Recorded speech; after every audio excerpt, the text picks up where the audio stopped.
में हम आपको बताएंगे अकाउंट क्या है और ये अकाउंट्स कितने प्रकार के होते हैं। जैसा कि हमने आपको पिछली वीडियो में बताया था कि डबल एंट्री सिस्टम में प्रत्येक लेन देन दो खातों को प्रभावित करता है, साथ ही अकाउंट की परिभाषा भी बताई थी। पर अकाउंट्स के प्रकार समझने के पहले हमें ऐसा लगता है कि अकाउंट की परिभाषा आपको यहाँ पर एक बार फिर से बता दें। तो पहले हम ये समझते हैं कि खाता क्या होता है।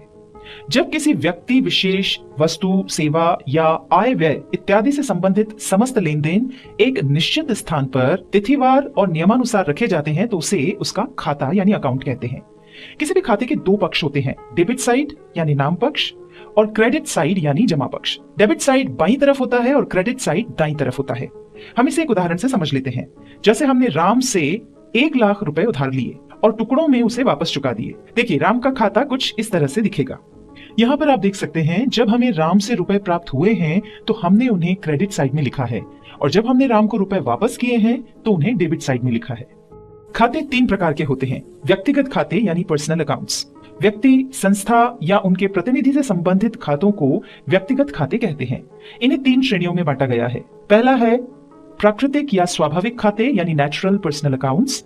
सृष्टि के सृजन के द्वारा व्यक्ति बना है, ये प्रकृति प्रदत्त है, अतः सभी व्यक्तियों के नाम से संबंधित खाते जैसे राम, श्याम, मोहन, व्यापार के स्वामी का पूंजी खाता इत्यादि खाते इसी श्रेणी में आएंगे। दूसरा है कृत्रिम खाते यानी आर्टिफिशियल पर्सनल अकाउंट्स। कृत्रिम खातों में व्यवसाय से जुड़ी हुई निगम और संस्थाओं से संबंधित खाते आते हैं, जैसे बीमा, बैंक, व्यापारिक संस्था, सभी लेनदार और देनदार इत्यादि। तीसरा है प्रतिनिधित्व खाते, रिप्रेजेंटेटिव पर्सनल अकाउंट्स। प्रतिनिधित्व खाते व्यक्ति या समूह का प्रतिनिधित्व करते हैं, जैसे अदत्त यानी आउटस्टैंडिंग वेतन का खाता जो उस कर्मचारी के खाते का प्रतिनिधित्व करता है जिसकी सैलरी ड्यू हो चुकी है, यानी देना थी पर दी नहीं गई, सिर्फ उसका प्रोविजन कर लिया गया है। ये तो हमने बात की पर्सनल अकाउंट्स की। अब हम देखते हैं दूसरे प्रकार के खाते जिनको हम कहते हैं रियल अकाउंट्स यानी वास्तविक खाते। ऐसे खाते जो अधिकार और संपत्ति से संबंधित होते हैं वास्तविक खाते कहलाते हैं। इन्हें 2 श्रेणियों में बांटा गया है। मूर्त खाते यानी टेंजिबल रियल अकाउंट्स। जिन संपत्तियों को छुआ जा सके उन्हें मूर्त संपत्ति कहते हैं और इनके खातों को मूर्त खाते जैसे building account, furniture account, vehicle account, machinery account, cash account इत्यादि। दूसरा है इसमें अमूर्त खाते यानी इनटेंजिबल रियल अकाउंट्स। जिन संपत्तियों को छुआ न जा सके उन्हें अमूर्त संपत्तियां कहते हैं और इनके खातों को अमूर्त खाते जैसे गुडविल, ट्रेडमार्क, पेटेंट्स, कॉपीराइट्स इत्यादि। तीसरे टाइप के खाते हैं नाम मात्र के खाते यानी नॉमिनल अकाउंट्स।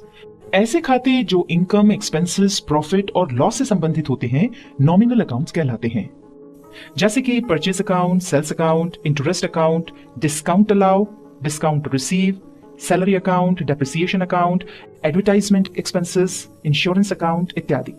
इस तरह के खातों की अवधि मात्र 1 वर्ष रहती है। वर्ष के अंत में इस तरह के सभी खातों को trading and profit and loss account में ट्रांसफर करके बंद कर दिया जाता है। Trading and profit and loss account क्या होता है, इसके बारे में हम आपको आगे आने वाली वीडियो में बताएंगे। इस वीडियो में आपने जाना कि अकाउंट क्या है और अकाउंट्स कितने प्रकार के होते हैं। अगली वीडियो में हम बताएंगे कि गोल्डन रूल्स ऑफ अकाउंट